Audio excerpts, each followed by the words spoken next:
masters of speed. This is Formula One.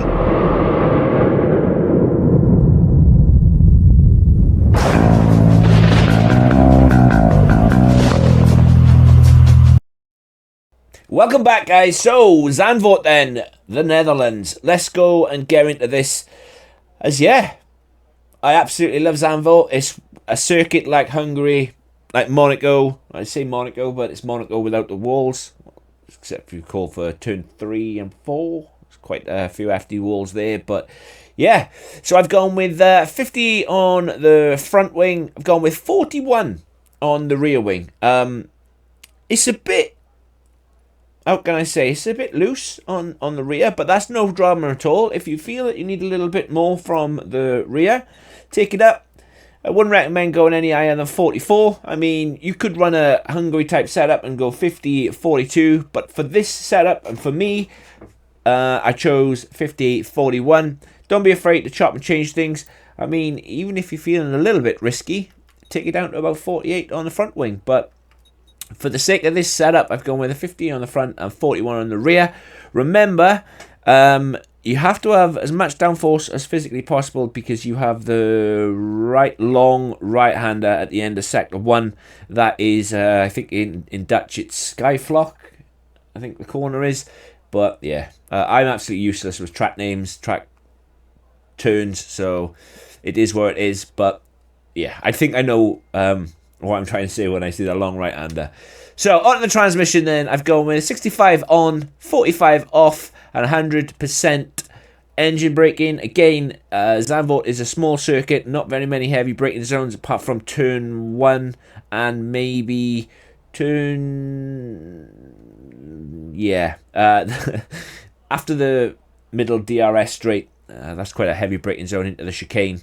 But yeah, you need as much engine braking as possible. If you feel that you're getting a lot of wheel spin, by all means take this down to about 50. But for the sake of this setup, it's going 65, 45, 100. On the suspension geometry, I've said it in every other setup video that I've done. There is little point having this in there because just like last game and the game before and the game before, it's just, yeah, you stay with it. It's left, left, left, left.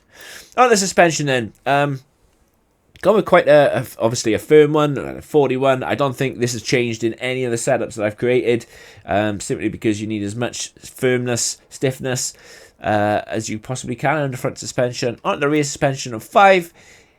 If you need more, go more. If you need less, go less. There's no dramas. Front anti-roll bar of 21, obviously the stiffest. You just need it. You need, the car changes direction so quick.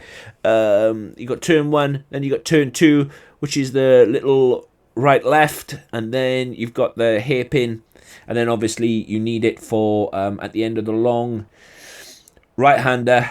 It changes into another right hand turn, and then it goes right left onto the DRS straight. Again, I've gone with 13 on the rear anti-roll bar. If you feel you need more stiffness, by all means take it up.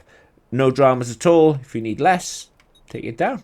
But for the sake of this setup, I've gone with 21 on the front roll bar, 13 on the rear. I've gone with the ride height of 23 on the front, simply because the right hand corner into the hairpin after the middle DRS straight, you can ride that curb. I wouldn't recommend doing it though if you are in a league race and you are running standard damage, simply because you can damage the underfloor of your car, and nobody wants that because the car turns into an absolute tractor if you do so. On the rear ride out then, I've gone with 61 for that very reason. But yeah, if you feel you're bleeding too much speed down the main straight, take it down.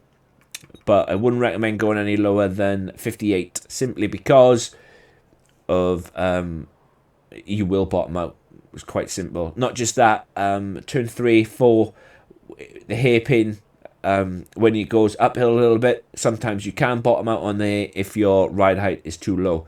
So again, nobody wants that. On to the brakes then. Going with a brake pressure of 100%. Again, I find 100% is okay, but if you find that you're locking up too much and you're killing your tyres, take it down. Wouldn't recommend going any lower than 95. because you will struggle to slow the car down. And I found 56 is the brake bias around you for me, but by all means, if you were better on your brakes than I am, take it down. But yeah, I wouldn't recommend going any higher than 57%, simply because the more you go towards the rear of the car, which I find bizarre, more towards the front of the car, you increase the risk of putting so much load to the front tires that the car will lock up continuously. It will solve rear locking, but yeah, nobody wants it that far forwards that you can't turn your car without locking up. It is what it is, but again, by all means, it's your setup. You do what you need to do to change it, and as long as it works for you, that's all that matters. Onto the tires then. Just like the suspension, just like the transmission, sorry, it's pretty pointless. It's pretty pointless having it. The tire PSI thing is broken. It's completely broken. It doesn't make any sense. Obviously, the lower the pressure, yeah, it's just broken. I want to go into a long lengthy rant about it, but there is just no point. So it's pretty much max pressures. And that's Netherlands. I really hope it helps.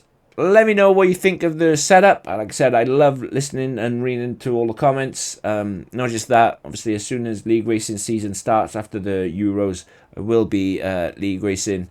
But yeah, do that good stuff. Hit the like button, hit the subscribe button, and yeah, catch you in the next one. Take care, guys. Peace.